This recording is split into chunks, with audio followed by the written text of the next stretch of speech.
만민들아, 우리 하나님을 송축하며 그의 찬양 소리를 들리게 할지어다. 그는 우리 영혼을 살려두시고 우리의 실족함을 허락하지 아니하시는 주시로다. 하나님을 찬송하리로다. 그가 내 기도를 물리치지 아니하시고 그의 인자하심을 내게서 거두지도 아니하셨도다. 하나님은 영이시니 예배하는 자가 영과 진리로 예배할지니라. 아멘.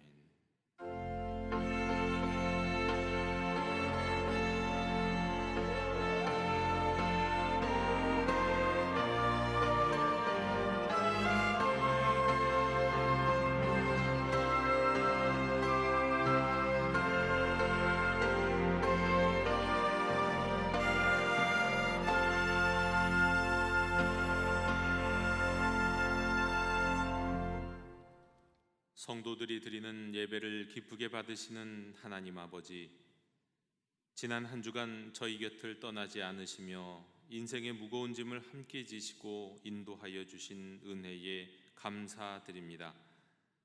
또한 오늘 거룩한 주님의 날을 맞이하여 지치고 상한 심령들을 예배 자리로 불러주시니 감사드립니다. 이 거룩한 주일 아침에 온 땅과 섬들과 나라들이 하나님께 찬송하며 천군과 천사도 하나님의 보좌 앞에 엎드리고 있사오니, 주여, 저희가 함께 드리는 이 예배 가운데 모든 피조물과 더불어 이 예배를 홀로 받으시고 영광 받아 주시옵소서. 예수님의 이름으로 기원하옵나이다. 아멘. 다 함께 자리에서 일어나셔서 오늘 이곳에 계신 성령님을 찬양하시겠습니다.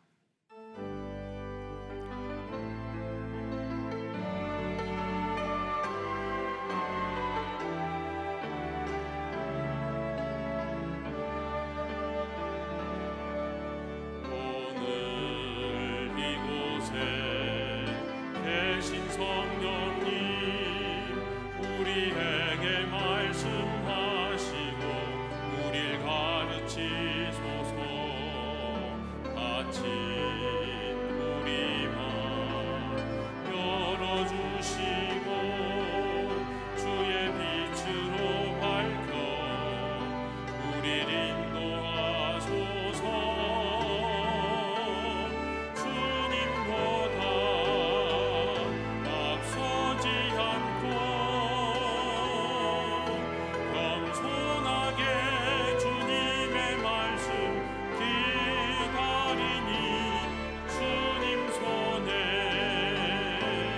우릴 드립니다. 사랑으로 인도하소서.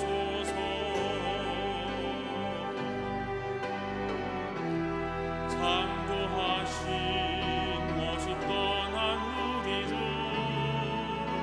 예수님 함께 비주소서.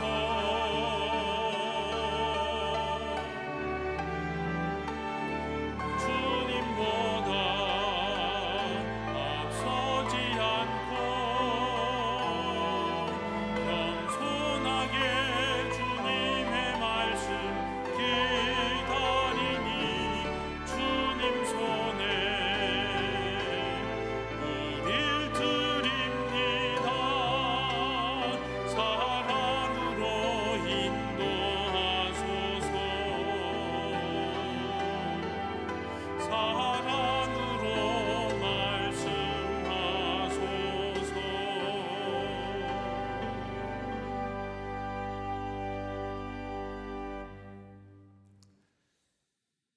거룩하신 하나님, 한 주간도 저희를 눈동자와 같이 지키시고 보호하시며 인도하여 주신 은혜에 감사드립니다. 그러나 저희는 베풀어 주신 은혜를 잊어버린 채 무덥다는 이유로, 피곤하다는 핑계로 하나님을 떠나 살았습니다. 하나님께 드려야 할 헌신과 충성을 다하지 못했습니다. 하지만 육신의 작은 이익을 취하기 위해서는 땀과 수고를 마다하지 않는 이기적인 모순된 삶을 살았습니다. 주님께서 베풀어 주신 큰 은혜를 잊어버리고 내게 없는 작은 것에 불평하며 육신의 정욕을 이루기 위해서 살아온 저희들의 지난 한 주간의 허물을 용서해 주시옵소서. 회개하는 마음에 지혜를 더하셔서 우리 인생이 매우 짧다는 것을 기억하게 하시고 이제부터는 세월을 아껴 주님께 충성하는 삶을 살게 해 주시옵소서. 주여 긍휼을 베풀어 주시옵소서.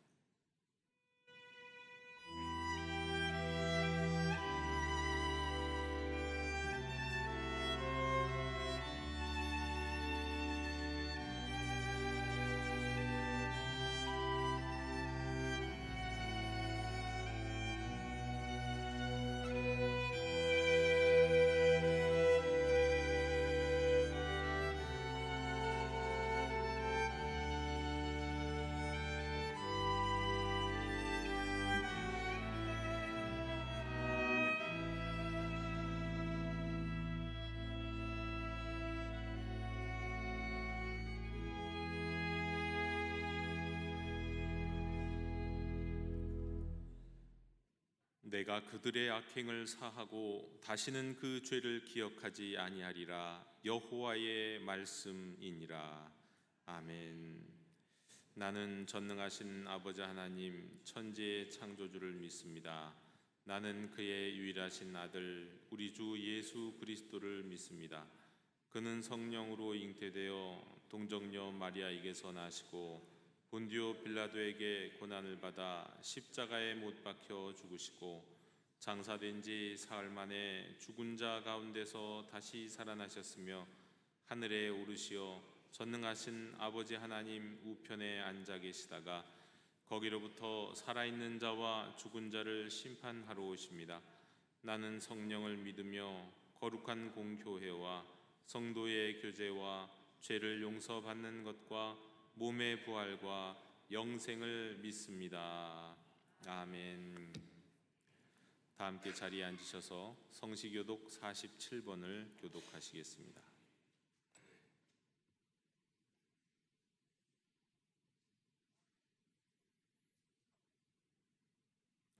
여호와께 감사하고 그의 이름을 불러 아뢰며 그가 하는 일을 만민 중에 알게 할지어다.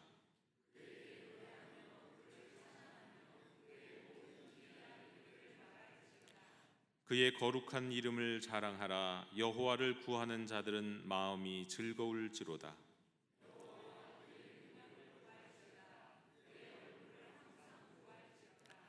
그의 종 아브라함의 후손 곧 택하신 야곱의 자손 너희는 그가 행하신 기적과 그의 이적과 그의 입의 판단을 기억할지어다.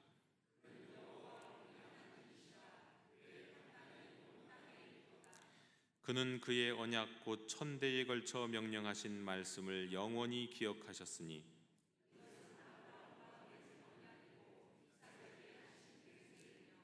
야곱에게 세우신 율례 곧 이스라엘에게 하신 영원한 언약이라.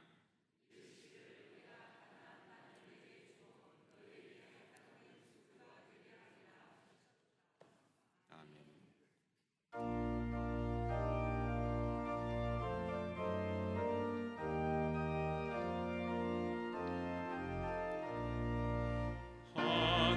하나님의 크신 사랑 하늘에서 내리사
삶의 주인 되시는 하나님 아버지, 한 주간 또 저희들의 삶을 지켜주시고 아름다운 주의 날 예배의 자리로 인도하시며 축복해 주셔서 주님의 크신 은혜를 누리며 하늘의 소망을 갖게 하신 주님께 감사드립니다.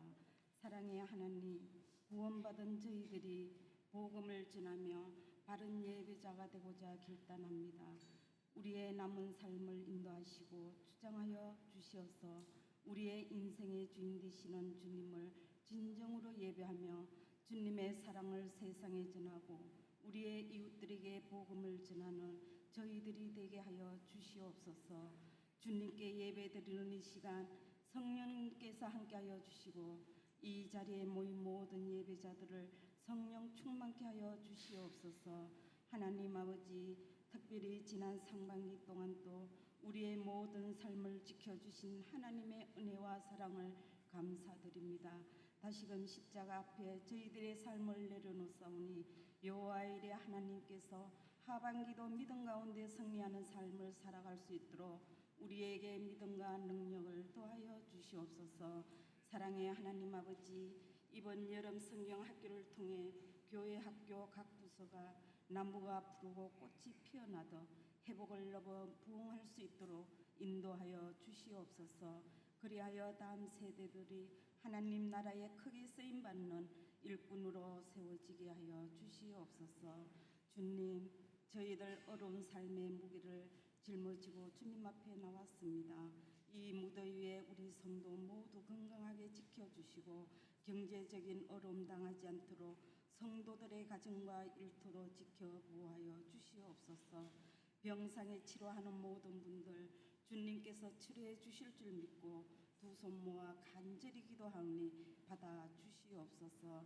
하나님 아버지, 담임 목사님 영육간에 강건하게 붙잡아 주시고 거룩한 제단을 지켜가는데 부족함이 없도록 도와주시옵소서. 부교역자님들에게도 동일한 은혜를 부어주시고 맡고 있는 모든 공동체 사역 위에 하나님의 부흥과 발전 성장에 기이한 사역들 되게 하여 주시옵소서. 예배를 돕는 많은 손길들을 주님 기억하여 주시고 저들의 수고가 하나도 땅에 떨어지지 않도록 하늘의 상급으로 채워 주시옵소서. 찬양하는 앙상블 팀에도 하나님께서 기쁘게 받아주시며 지금은 처음 시간이 오니 마치는 시간까지 함께하여 주실 줄 믿고 예수 그리스도의 이름으로 감사기도 드리옵나이다. 아멘.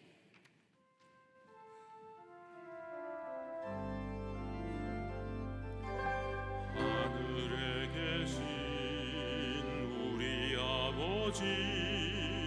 아버지의 이름을 거룩하게 하시며 아버지의 나라가 오게 하시며 아버지의 뜻이 하늘에서와 같이 땅에서도 이루어지게 하소서.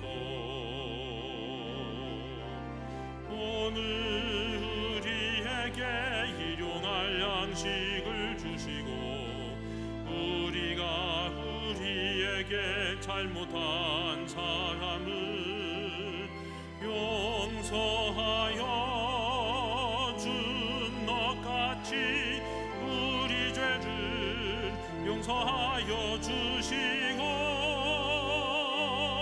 우리를 시험에 빠지지 않게 하시고 악에서 구하소서. 나라와 권능과 영광이 영원히 아버지의 것입니다.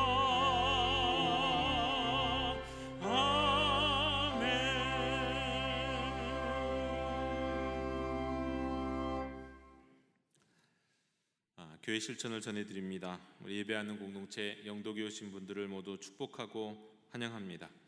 오늘 우리가 선교 주일로 지킵니다.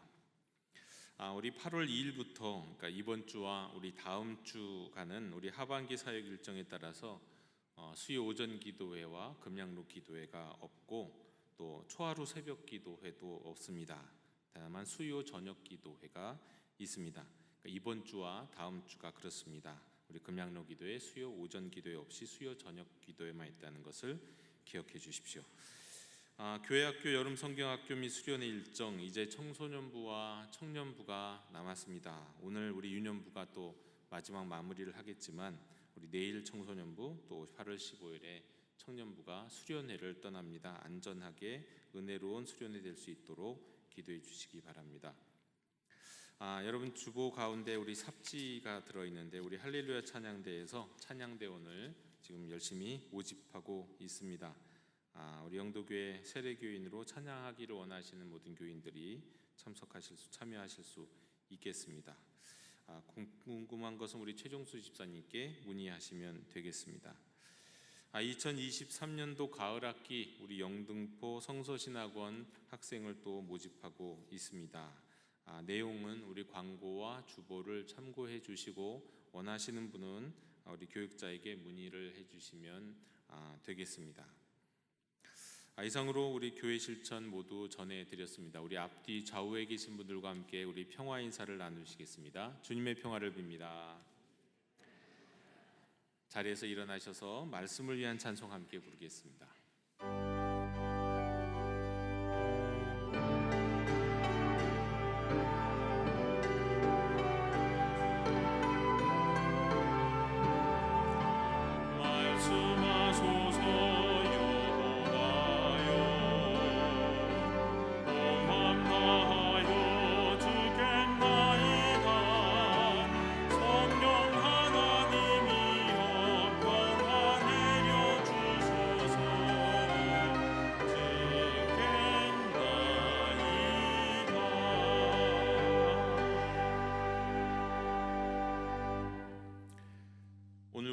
주신 하나님의 말씀은 디모데후서 3장 14절로 17절의 말씀입니다.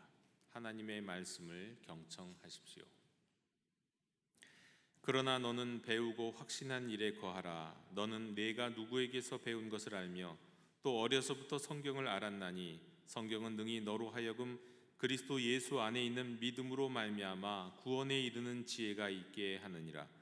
모든 성경은 하나님의 감동으로 된 것으로 교훈과 책망과 바르게 함과 의로 교육하기에 유익하니 이는 하나님의 사람으로 온전하게 하며 모든 선한 일을 행할 능력을 갖추게 하려 함이라. 아멘. 자리에 앉으시겠습니다.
아멘. 오래전에 제가 군대에 입대했습니다. 그런데 이제 군대에 있을 때 저희 집이 이사를 갔습니다. 그리고 이제 처음 휴가를 나가는데 다행히 이사간 집 주소를 가르쳐 주시더라고요. 그때 제 마음에 그런 생각이 들었습니다. 참 다행이다. 내가 부모님과의 관계가 나쁘지 않았구나.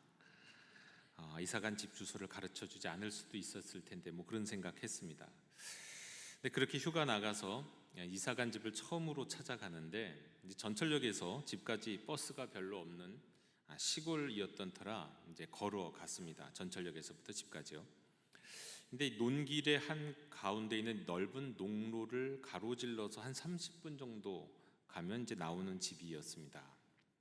그런데 그 이사간 집이 어디 있는 집이었느냐? 여러분 그 영화 아시죠? 땡땡의 추억이라는 영화.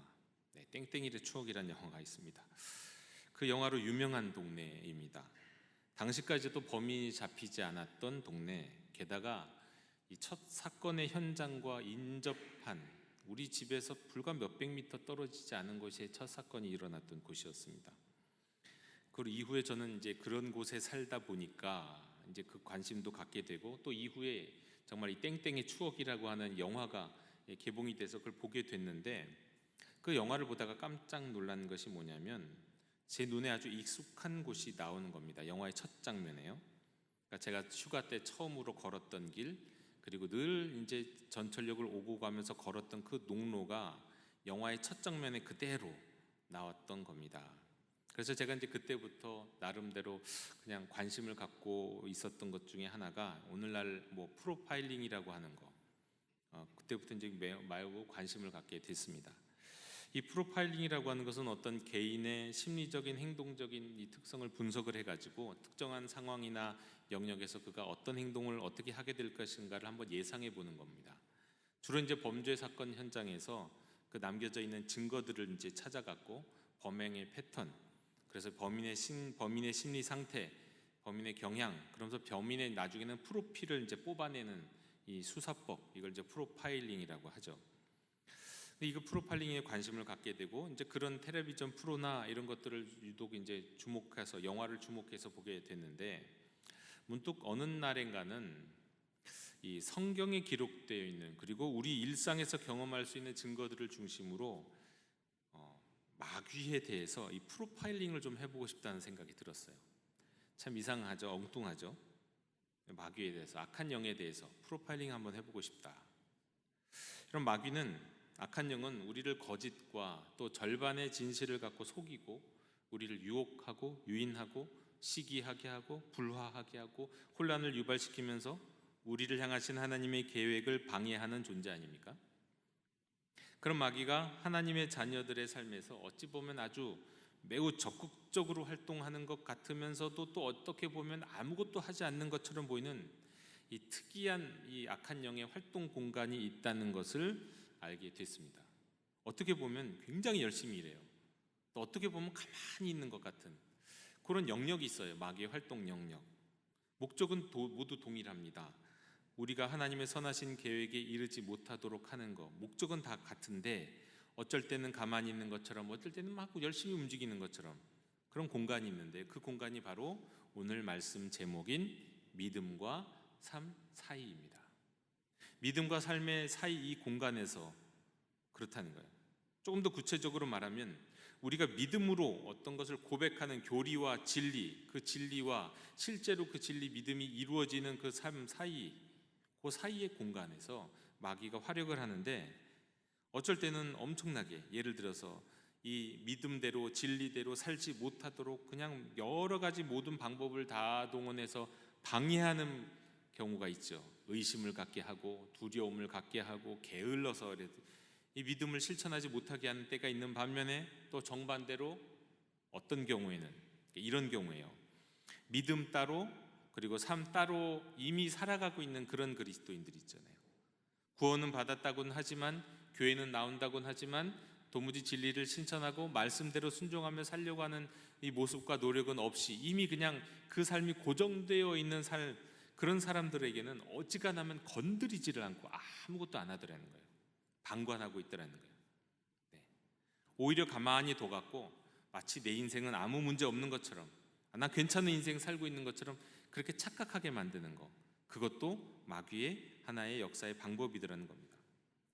여러분, 악한 영은 하나님의 자녀들이 교회에 나와 예배 드리는 것을 어떻게든 막고자 할 거라고 여러분 생각하실지 모르겠는데요, 그런 단계가 있습니다만, 맞아요, 맞기는 맞는데 그런 단계도 있지만, 그러나 어떤 단계에서는 아예 가만히 내버려 둡니다. 어떤 단계에서요? 예배를 드리는데 하나님의 말씀을 청종하고자, 귀 기울여서 청종하고자 하는 마음이 없어요. 그냥 귀를 막고 예배를 드리는 경우들이 많거든요. 그런 경우에는 오히려 그만 평안하게 놔둬요. 건드리질 않아요. 그냥 그렇게 살아라, 계속 그렇게 살면 좋아, 이거예요. 그렇게 오랜 기간 주일마다 예배 자리 나와도 순종하고자 하는 마음, 청종하고자 하는 마음, 진리의 말씀을 따르고자 하는 마음이 없이 교회를 오래 다니다 보면 오히려 더 나중에는 스스로 제풀에 식어서 예배 드려도 별거 없던데 하면서 믿음을 잃도록 유도한다는 겁니다. 유인하는 거죠, 그것도. 특히나 우리가 자주 배우고 고백하는 진리, 그리고 우리가 자주 고백하는 교리, 이런 것들을 우리 입술과 우리의 머리와 지성에만 딱 가둬두려고 합니다. 그리고 그게 우리의 입술과 우리의 머리에만 가둬져 있으면 건들질 않아요. 그냥 그대로 살아, 이렇게 놔둬요. 이게 마귀의 행동 패턴이라는 겁니다. 그 가운데서도 가장 대표적인, 또 우리 삶의, 우리 영적인 삶에 가장 결정적인 영향을 미치는 진리가 있는데, 마귀는 역시 이 진리도, 이 교리도 우리의 입과 우리의 생각에만 있다면 우리를 가만히 내버려 둡니다. 괜히 긁어부스름 만들지 않는 그런 진리가 있는데, 그게 바로 오늘 우리가 읽은 이 디모데후서 3장 16절 17절의 말씀입니다. 함께 다시 한번 읽어볼까요? 디모데후서 3장 16절 17절입니다. 시작.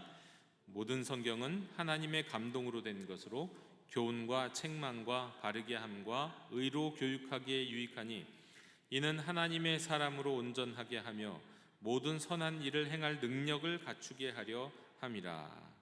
악한 영은요, 이것이 우리 입술에만 있거나 우리의 머리에만 남아있을 때는 내버려 둔다고요. 우리가 이것에 대해서 그냥 말로 아무리 아멘을 해도 두려워하지 않고 가만히 둔다는 거예요.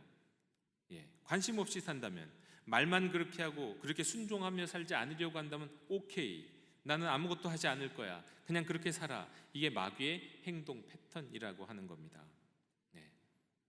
왜 그럴까요? 왜 가만히 둘까요? 오히려 여기서 뭔가 하다가 오히려 정반대의 역사들이 나타나는 경우가 있거든요. 예를 들면, 그래, 너 교회 나가는데, 아예 내가 너 교회 나가는데 성경이 거짓이라는 것을 내가 확실히 가르쳐줘 갖고 내가 너 아예 교회에서 떠나게 만들 거야, 이렇게 안 한다는 거예요. 오히려 적당히 다니게 놔두고 적당히 믿는 것처럼 살게 놔둔다는 거예요. 왜냐하면 오히려 반대 일이 일어납니다. 우리가 잘 아는 일화 가운데 영화 배너의 작가에 관한 이야기가 있습니다. 이 영화 배너의 이 토대가 되는 소설이 배너라는 소설이 있는데, 이 배너 소설은 루 윌리스라는 사람이 지었어요. 이 루 윌리스는 19세기 미국의 사람이고, 미국에서 남북전쟁 때 장군도 했던 사람인데요, 변호사도 했고 작가도 했던 그런 사람인데, 우리가 많이들 알려져 있기로는 그가 원래 엄청난 무신론자여서 반기독교적인 인물이어서 성경이 틀렸다는 것을 증명하기 위해서 연구하다가 오히려 신실한 기독교인이 됐다, 뭐 이런 일화가 이렇게 많이 알려져 있는데, 그건 좀 사실은 아닌 것 같아요. 그거보다는 사실 이 루 월리스라고 하는 사람은 무신론자라기보다는 기독교인은 기독교인인데 별 믿음도 별 관심도 없던 그런 사람이었어요. 그런데 믿는다고 하는 어떤 믿음의 진리들을, 예배는 드리니까 믿음의 진리들에서 듣고 아는 건 있지만 그것을 실천하고자 하는 마음은 요만큼도 없는 그런 사람이었다는 거죠. 그냥 보통 믿음과 삶이 큰 간격을 갖고 있던 보통 그리스도인이었습니다. 그러던 어느 날 그가 불가지론자로 아주 유명한 로버트 잉게르솔이라고 하는 사람과 열차를 같이 타게 됐습니다. 그리고 어쩌다가 그와 이 기독교에 관한, 기독교 신앙에 관한 여러 가지 주제에 대해서 이야기를 나누게 됐는데, 이때 이 루 월리스는 되게 부끄러움을 느꼈대요. 왜냐하면 이 불가지론자보다도 자신이 기독교에 대해서 아는 게 없구나 하는 것을 알게 됐기 때문에, 내가 교회를 그래도 다니고 있는데 아는 게 너무 없는 걸, 이 불가지론자니 교회에 대해서, 성경에 대해서 반박을 하는 이야기를 하는데도 자기는 도대체 내가 아는 게 없으니까 할 말이 없네, 그냥 그런 식이었다는 거예요. 그때부터 그래도 내가 교회를 다니는데 좀 알긴 알아야겠지 하고는 이제 연구를 시작해서 5년간 자료를 조사하고 또 성경을 읽고 하는 과정 속에서 집필 과정을 통해서 이 배너라는 소설이 만들어진 겁니다. 근데 여러분, 이 배너라는 소설에 부제가 달려 있어요. 제목이 있으면 작은 제목 부제가 달려 있잖아요.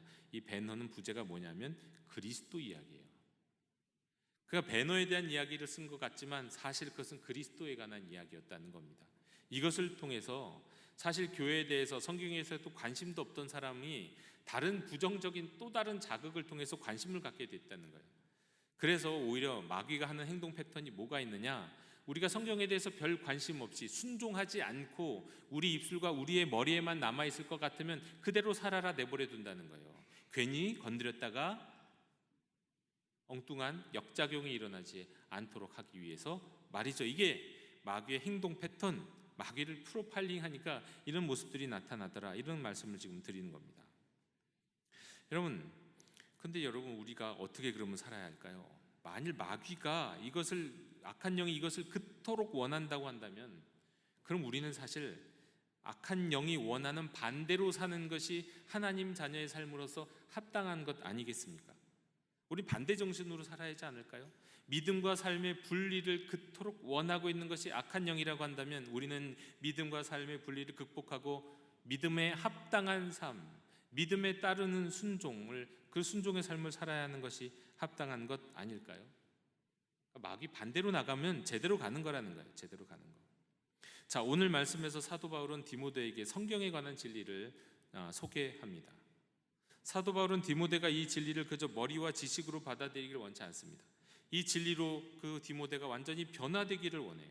그리고 이 진리를 통해서 철저한 인생의 완전한 천지개벽이 이루는 것 같은 그런 삶의 변화를 간절히 바라면서 이 말씀을 지금 전하고 있습니다.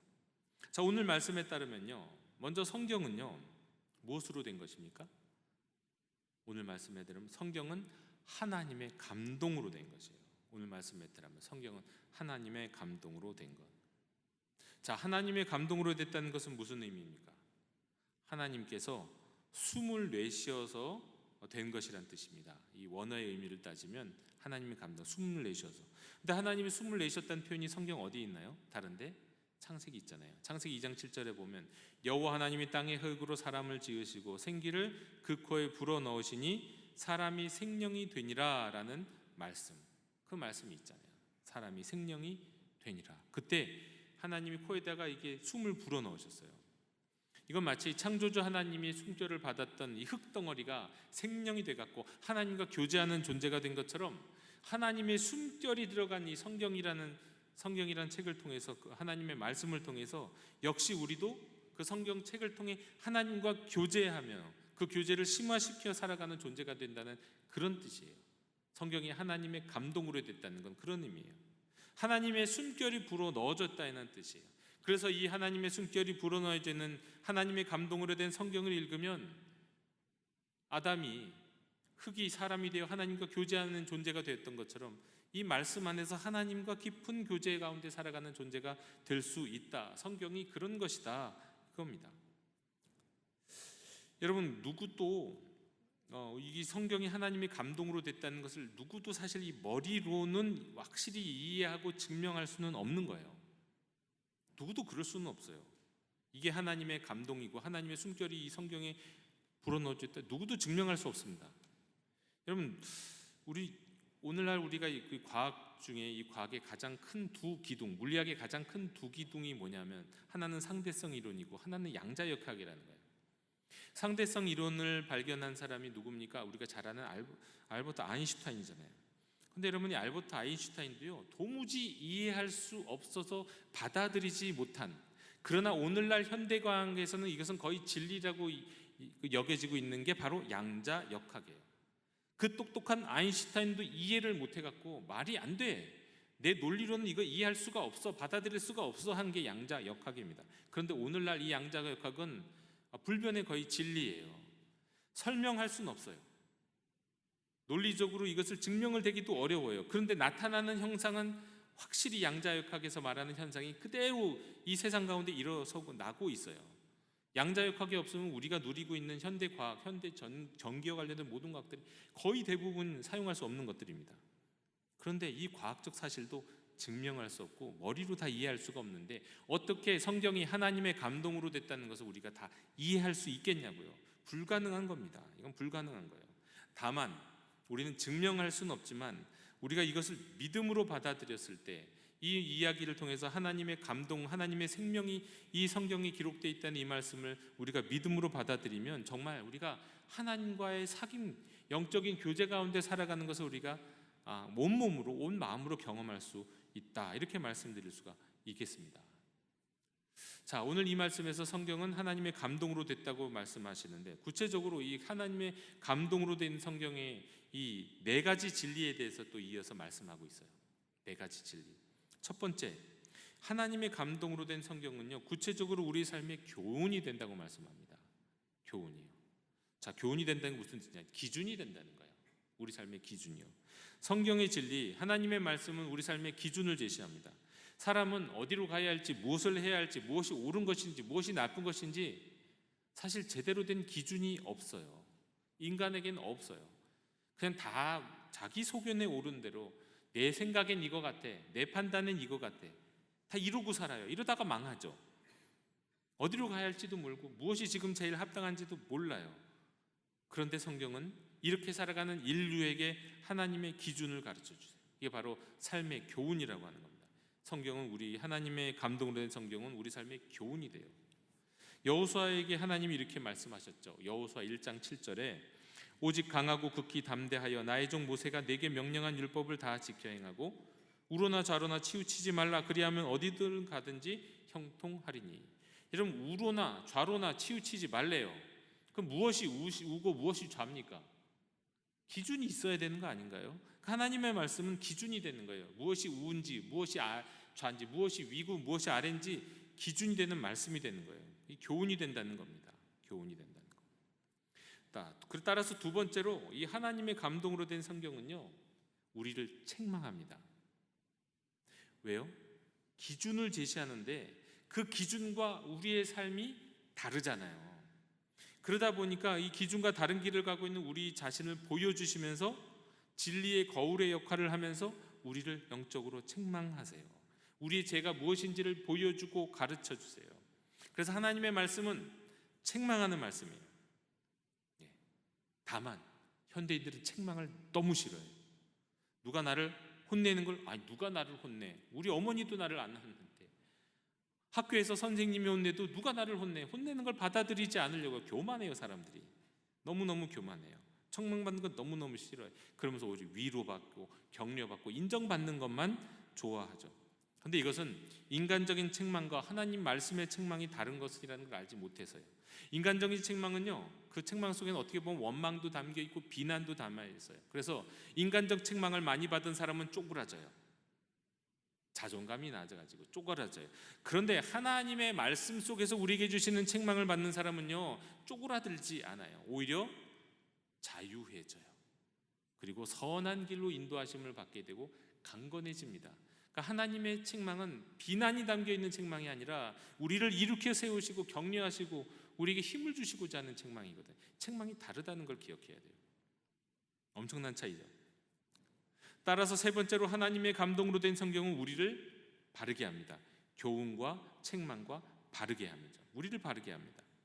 왜냐하면 하나님의 기준, 진리의 기준과 내 현실의 간격을 알게 되면 책망받은 영혼에게 하나님의 말씀이 이제 역사하시기 시작해요. 그래서 우리의 삶, 하나님의 말씀 기준, 절대적인 기준과 우리의 현실, 그러니까 우리가 믿는 믿음과 우리의 삶의 이 괴리를 메우신단 말이에요. 하나님의 말씀이 이것을 메우세요.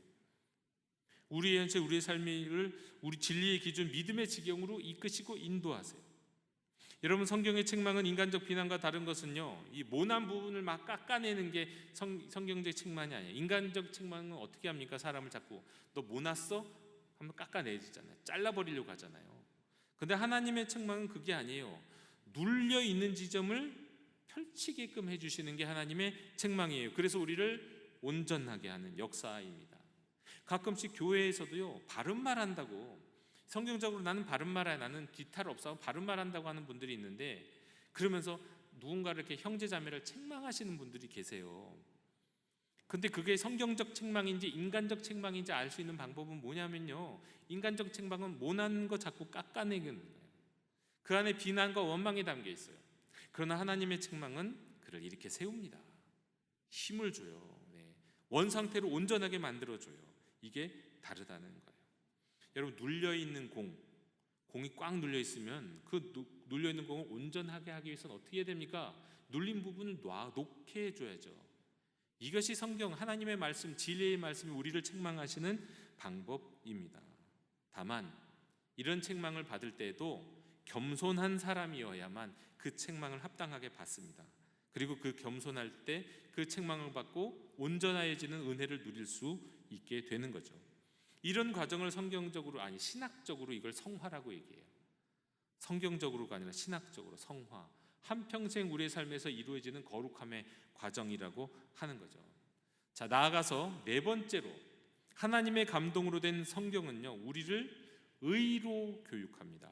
의로 교육한다. 이게 뭐냐면, 우리는 한 번의 기가 막힌 회심과 회개를 통해 구원받는 존재가 아니에요. 우리는 꾸준히 지속적으로 주의 말씀으로 의로 교육을 받아야 하는 존재입니다.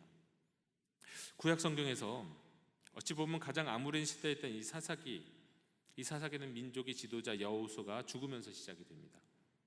그래서 그 여호수아가 죽으면서 하나님을 알지 못하고 또 하나님께서 이스라엘을 위해서 행하셨던 것을 기억하지 못하는 다음 세대, 사사기에 따르면 다른 세대가 생겨나면서 이 사사기의 시대로 들어가요. 이 다른 세대는요, 하나님의 말씀, 참된 진리의 기준을 알지 못하기 때문에 자기 소견에 오른 대로 살아요. 자기 판단 기준으로 살아요. 자기가 하나님이 돼서 주변에 있는 사람 모든 것을 다 판단하고 있어요. 이게 자기 소견에 오른 사람의 모습이죠. 자, 그러다가 그들이 쫓아내지 못했던 이방 민족의 영향을 오히려 역으로 받아요. 그래서 우상을 섬기는 죄악에 빠집니다. 우상을 섬기는 죄악에 빠지면서 결국 하나님은 이들을 심판하시죠. 어떻게 심판하시냐면, 그들이 쫓아나지 않았던 그 이방인들의 오히려 지배를 역으로 받게 하시면서 그들이 괴로움이 심해지게 놔두세요. 그렇게 하나님의 심판이 임해서 고통 가운데 처해 있는 이스라엘 백성들은 또 어떻게 하게 되겠습니까? 하나님 앞에 울며 불며 회개하고 돌아오며 하나님을 찾죠. 그러면 하나님은 사사를 보내세요. 사사를 보내셔요. 사사라는 뜻이 저주라는 뜻이 있는데 이게 심판원이라는 뜻이 있어요. 판관, 그래서 판사라는 뜻도 있고요. 그러니까 사사를 보냈는데, 사사는 군대 지도자이기도 하면서도 기준이 되는 사람이에요. 무엇이 옳고 그른지를 보여줄 수 있는, 하나님의 말씀처럼요. 그런 사사를 딱 보내셔서 그들에게 기준을 딱 제시하시는 거예요. 그러면서 그 사사를 중심으로 고통 가운데 하나님이 구원하시죠. 근데 문제는 뭡니까? 그 사사가 죽으면 또 똑같은 일이 반복되더라. 사사가 죽으면 당연해요. 사사는 기준이니까. 기준이 죽어버린 거예요. 없어져 버리니까요. 하나님 말씀이 기준인데, 우리를 교훈하시는 말씀이 기준인데 그 기준이 사라져 버리니까 똑같은 일이 또 반복되죠. 이것을 미리 아셨던 하나님은 여호수아에게, 이스라엘에게, 그리고 장차 이 말씀을 읽을 우리에게 이렇게 말씀하셨어요. 사사기 1장 8절의 말씀입니다. 이 율법책을 내 입에서 떠나지 말게 하며 주야로 그것을 묵상하여 그 안에서 기록된 대로 다 지켜 행하라. 어느 날 일주일에 하루 정도 말씀 잘 듣고 그 말씀으로 살아라가 아니에요. 이 입에서 떠나지 않게 주야로 묵상하고 그 안에 있는 것을 지켜서 다 행하면서 살아라. 하나님의 말씀이 너의 삶의 기준이 되게 하라. 하나님의 말씀이 너의 삶을 바르게 하도록, 책망하게 하고 하나님의 말씀이 너의 삶을 바르게 만들도록 해라. 언제요? 늘 일상 가운데, 평상시에, 어쩌다가 하루 말고, 사사가를 보내주셨을 때만 말고, 은혜 받은 수련회나 집회 때만 말고, 일주일에 하루간이 아니라 매일매일 하나님의 말씀으로 살아라 말씀하시는 거예요. 그것이 바로 하나님의 말씀, 의로 교육하기에 유익한 의미인 겁니다. 여러분, 아이들은 혼자 있다가 또는 다른 아이들과 놀다가 혼자 해결할 수 없는 문제가 딱 생기면 어떻게 합니까? 쪼르르 부모님한테 달려오잖아요. 잘하는 거예요. 자기가 해결 못하는 건 부모님한테 가져가는 거 잘하는 거죠. 여러분, 우리는 이 어린 아이들처럼요, 우리의 삶의 문제들을 앞에서 문제를 갖고 성경에 가져가야 돼. 성경 앞에 다 가져가야 돼. 성경 앞에. 그런데 문제가 생길 때만 가져갈 게 아니라요, 항상 우리가 하나님 말씀 앞에서 애초부터 살아야 돼요. 일상 가운데 문제가 생기니까 나 이거 가져갑니다 하면 이게 마치 사사시대의 이스라엘 백성처럼 되는 거예요. 하나님이 구원해 주시고 문제를 해결해 주시기도 하겠지만, 그러나 그 괴로움의 고통도 굉장히 심하죠. 그러나 우리가 일상 가운데 하나님의 말씀 앞에서 그 말씀의 기준 가운데 살아가고 그걸 교훈으로 삼고, 그것으로 그 말씀 앞에 우리가 겸손하게 책망을 받고 그 말씀의 은혜 가운데 살아가면 괴로움이 심해지는 것이 아니라 늘 하나님의 은혜와 은총과 약속 가운데 살아가게 되는 것입니다. 그것이 사사기 이스라엘 백성들처럼 넘어지지 않는 유일한 방법이에요. 그들은 자꾸 넘어졌지만 넘어지지 않고 살 수 있는 유일한 방법, 하나님 말씀 앞에서 사는 거예요. 말씀 앞에서 순종하면서. 전에는 어거스틴이라고 불렸던 아우구스티누스에 대해서 여러분 잘 알고 계시죠? 그분의 얘기를 또 할게요. 그의 아버지는 이교도였어요. 그의 어머니 모니카는 우리가 너무나도 잘 아는 신실한 기도의 사람이었죠. 그리스도인이었어요. 이 아우구스티누스는 어렸을 때부터 어머니로부터 이제 조기 교육을 잘 받으면서 자랐습니다.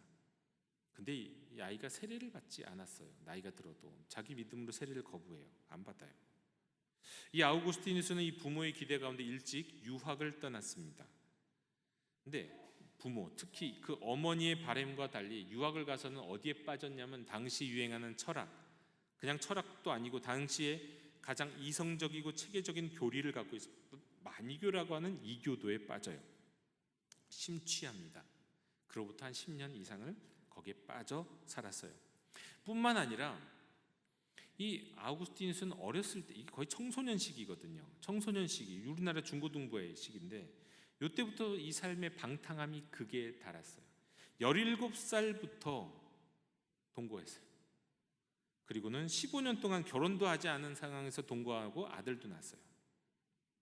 그리고 오랫동안 방황하다가 드디어 만이교에 실망을 하면서 만이교에서 떠났는데, 만이교에서 떠나면서도 바로 교회로 돌아온 게 아니라 한참 동안 또 다른 철학에 심취해 있다가 또 수사학을 그동안 배웠기 때문에 수사 교수로서 여기저기 돌아다니고 옮겨 다니는 과정 속에서 밀라노에서 암브로시우스라고 하는 주교의 인상, 그의 어떤 인품, 그리고 그의 설교에 매료가 됩니다. 그의 얘기를, 설교를 가장 들으러 다니는 과정 속에서 어느 날 고향 친구를 만났는데, 그 고향 친구가 누구에 대한 얘기해 주냐면, 제가 여러 번 말씀드렸던 사막의 그리스도인들 가운데 가장 어떻게 보면 아버지뻘 되는 안토니우스에 관한 이야기를 해줬어요. 그리고 안토니우스의 또 제자의 이야기도 해주고요. 근데 그 이야기를 가만히 듣고 있다 보니까 갑자기 눈물이 나기 시작하는 거예요. 나의 삶이 왜 이러냐, 내 인생은.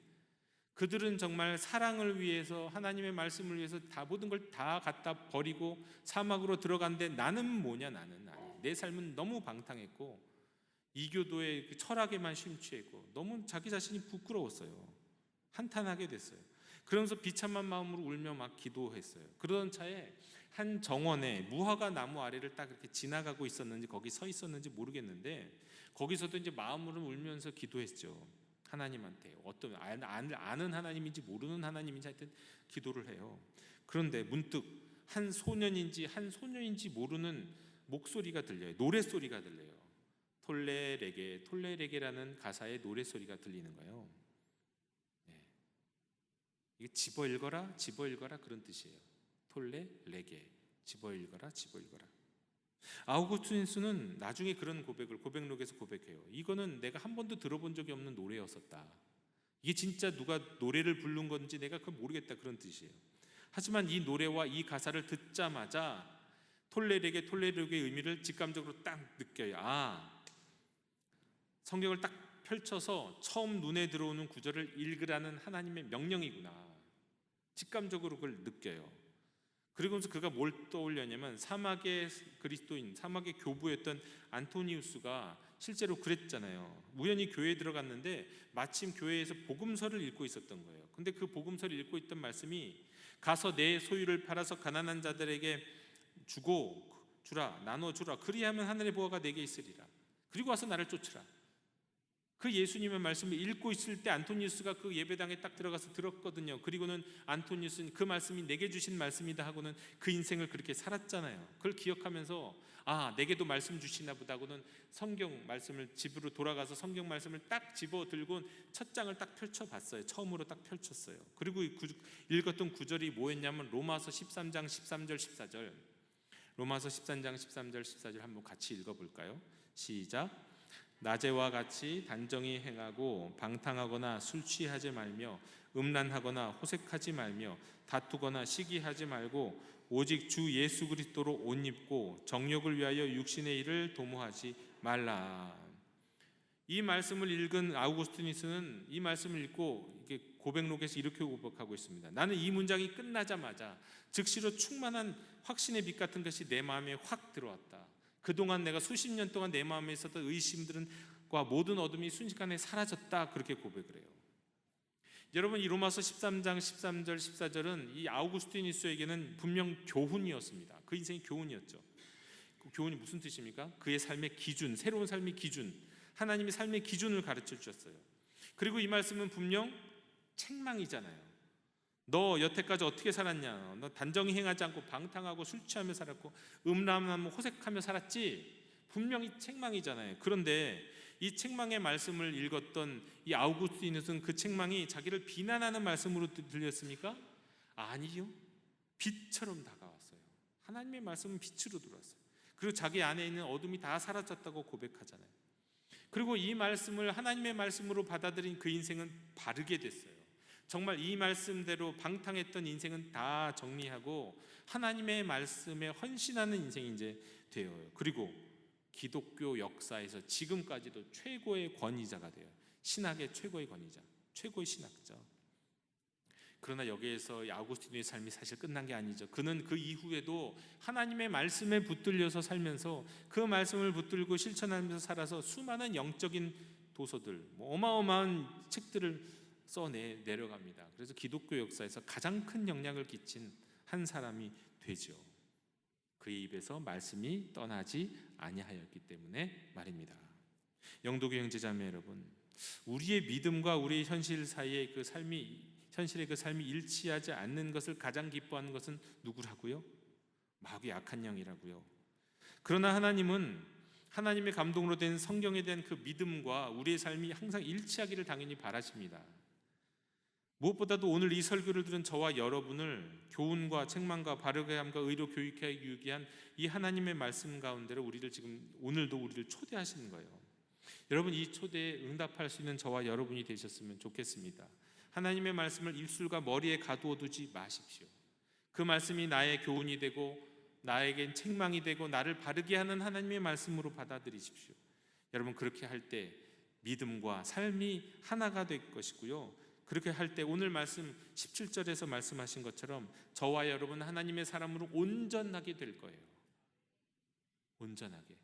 눌려있는 인생이 아니라, 어딘가 눌려있어 삐딱해져 있는 인생이 아니라 하나님이 창조하신, 그리고 원래 우리에게 원하고 계신 그 아름다운 하나님의 형상을 닮은 온전한 인생으로 가까이 가져갈 겁니다. 그리고 우리가 절대로 그럴 수 없는 우리 인간 존재인 우리가 선한 일을 행할 수 있는 능력을 갖추게 될 겁니다. 오늘 주신 이 말씀을 기억하면서 저와 여러분 믿음과 삶 사이의 그 간격을 하나님의 말씀으로 메우고 말씀에 헌신하고 말씀에 순종하는 저와 여러분 되시기를 주님의 이름으로 축원합니다. 하나님, 오늘 우리에게 주신 말씀을 기억하며 이 말씀에 순종하고 이 말씀이 우리의 삶에서 이루어지는 저희들의 인생이 될 수 있도록 주님 도와 주시옵소서. 주의 말씀으로 교훈하시고 책망하시고 우리를 바르게 하시며 우리 일상 가운데 의로 교육하셔서 하나님이 기뻐하시고 하나님이 바라시는 온전한 인생이 될 수 있도록 도와주시옵소서. 예수님의 이름으로 기도하옵나이다. 아멘. 이 시간 응답의 찬송 204장 부르시며 봉헌하시겠습니다.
만세 반석 위에 다 우리 집 잘 지세.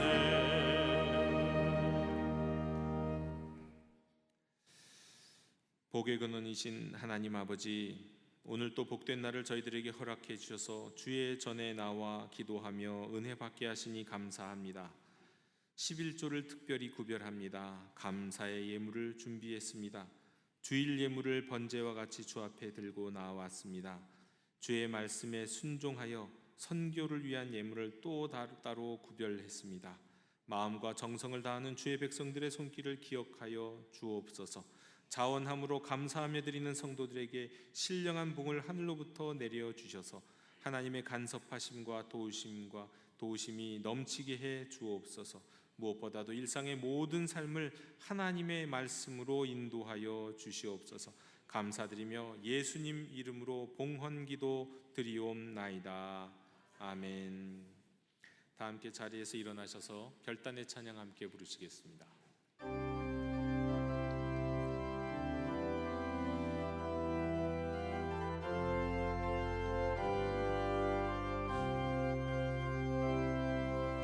말씀 앞에서 경외함으로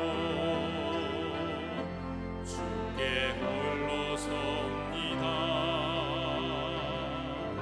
생명의 말씀 읽고 순종해 주를 예배합니다. 기록된 말씀 힘이 있어서 진리로 우리 거룩해 하며 거룩한 말씀 세세 영원히 복음이 되어 말씀하시네. 하나님 말씀에 두려워 떠는 자 그 말씀에 생명을 거는 자 한 사람 찾으시는 주님의 약속을 믿어 하나님 말씀에 운명을 거는 자 순종하며 주 따라가는 자 영원한 하나님 나라 이뤄갈 주의 교회여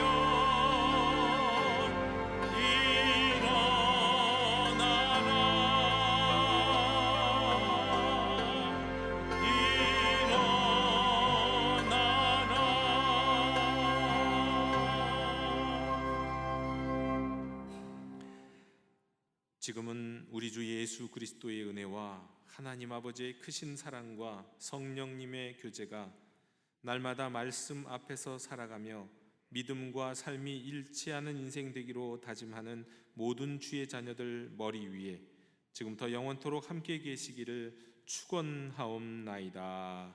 아멘.